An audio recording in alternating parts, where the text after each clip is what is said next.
ഇന്നലെ നമ്മുടെ തെരഞ്ഞെടുപ്പ് പോളിംഗ് ആയിരുന്നു.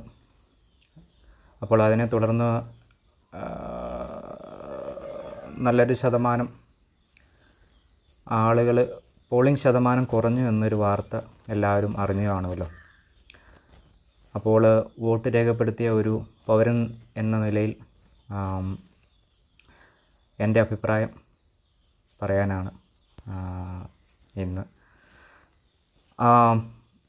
മൂന്നായിട്ട് ഈ വിഷയത്തെ ഞാൻ തരംതിരിച്ചിട്ടുണ്ട്.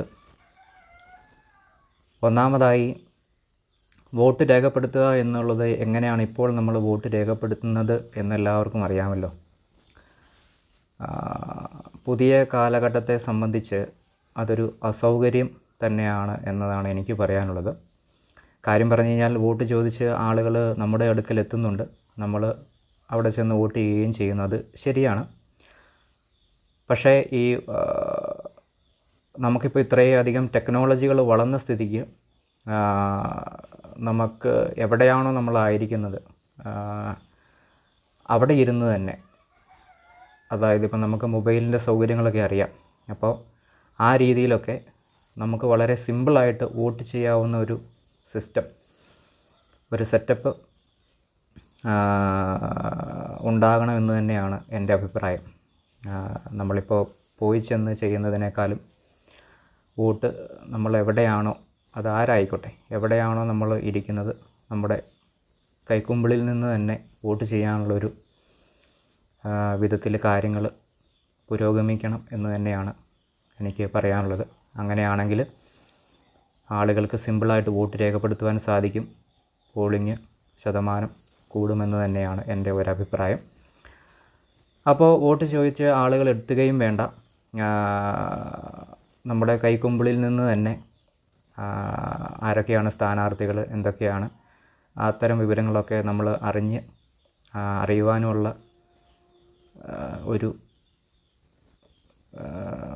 ഒരു വളർച്ചയും ടെക്നോളജിയുടെ ഭാഗത്തുനിന്ന്, ടെക്നോളജി കൊണ്ട് ഉണ്ടാകും. അപ്പോൾ ഈ ഒരു പ്രോസസ്സ് നടക്കുമ്പോൾ നമുക്ക് വോട്ട് ചോദിച്ച് ആരും നമ്മുടെ അടുക്കൽ എത്തേണ്ടിയും വരത്തില്ല. നമുക്ക് നമ്മളായിരിക്കുന്ന സ്ഥലത്ത് നിന്ന് തന്നെ, നമ്മളായിരിക്കുന്നിടത്ത് തന്നെ, നമ്മുടെ കൈക്കുമ്പിളിൽ നിന്ന് തന്നെ വോട്ട് രേഖപ്പെടുത്തുവാൻ സാധിക്കുകയും ചെയ്യും. അപ്പോൾ ഇത് തൽക്കാലം നമുക്ക് എങ്ങനെയാണ് വർക്കബിളായിട്ട് എടുക്കുക എന്ന് പറഞ്ഞു കഴിഞ്ഞാൽ തൽക്കാലം സാധിക്കില്ലായിരിക്കും. പക്ഷേ ഈ ഒരു നിലവാരത്തിലോട്ട് കാര്യങ്ങൾ ഉയരണം എന്ന് തന്നെയാണ്, അത് ഉയരേണ്ടി വരും എന്ന് തന്നെയാണ് എൻ്റെ അഭിപ്രായം.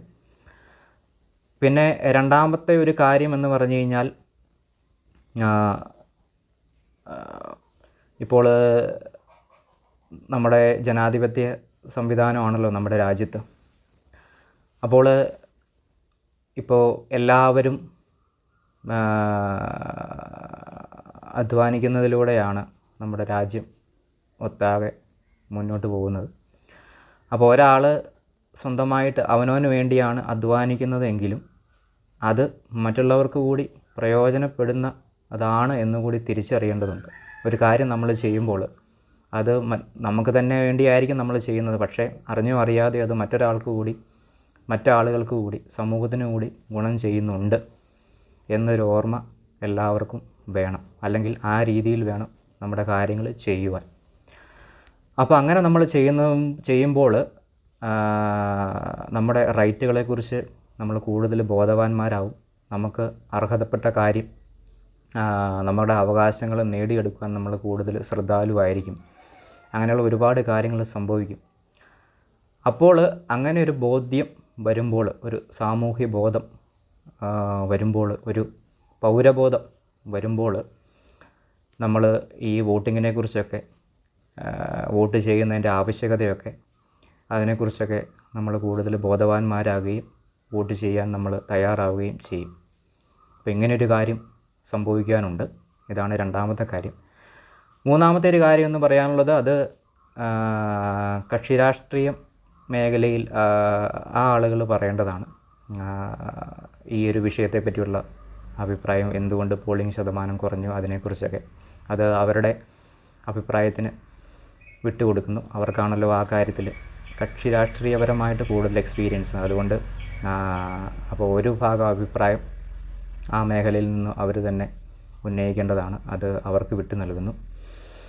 ഇങ്ങനെ പ്രധാനമായിട്ടും 3ആയിട്ടാണ് ഞാൻ ഇതിനെ പോളിംഗ് കുറഞ്ഞതിനെ മനസ്സിലാക്കുന്നത്.